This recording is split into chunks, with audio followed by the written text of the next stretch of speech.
નમસ્કાર ખેડૂત મિત્રો, તમારું સ્વાગત છે અમારી આ બજાર ભાવની ચેનલમાં। તો આજે તારીખ 14 ફેબ્રુઆરી 2025ને વાર શુક્રવાર। તો આજના આ વિડીયોની અંદર આપણે કપાસ પકવતા તમામ ખેડૂતો માટે મળ્યા સારા સમાચાર। તો કપાસના વાયદા બજારમાં આજે મોટો ઉછાળો અને હવે કપાસના ભાવ વધશે કે ઘટશે, સાથે દરેક માર્કેટિંગ યાર્ડની અંદર અત્યારે કપાસના બજાર ભાવ કેવા ચાલી રહ્યા છે તેની સંપૂર્ણ અપડેટ મેળવીશું। તો વિડીયોમાં અંત સુધી બન્યા રહેજો। તો આગળ વાત કરીએ તો કપાસની બજારમાં ભાવ આજે સ્થિર હતા અને રૂની બજારમાં ખાસ કોઈ મોટી મૂવમેન્ટ ન થયાના કારણે કપાસની બજારમાં પણ આગામી દિવસોમાં વેચવાલી કેવી આવે છે તેના ઉપર આગળની બજારનો આધાર રહેલો છે।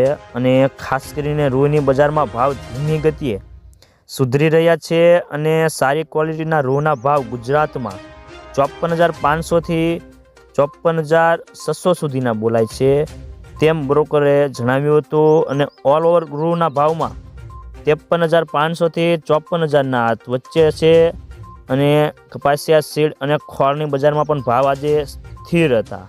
તો ખાસ કરીને ગુજરાતમાં શંકરરૂનો ભાવ 3.8માં એકનો આજે 100 રૂપિયા વધીને 53,400થી 53,800ના હતા।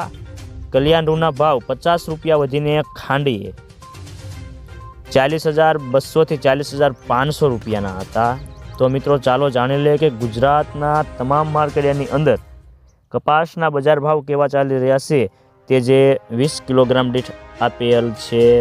રાજકોટ 1300થી 1480 રૂપિયા, અમરેલી 980થી 1488 રૂપિયા, સાવરકુંડલા 1300થી 1451 રૂપિયા, જસદણ 1375થી 1500 રૂપિયા, બોટાદ 1160થી 1502 રૂપિયા, ગોંડલ 1201થી 1476 રૂપિયા, કાલાવાડ 1200થી 1461 રૂપિયા, જામજોધપુર 1330થી 1491 રૂપિયા, ભાવનગર 1241થી 1451 રૂપિયા, જામનગર 1000થી 1500 રૂપિયા,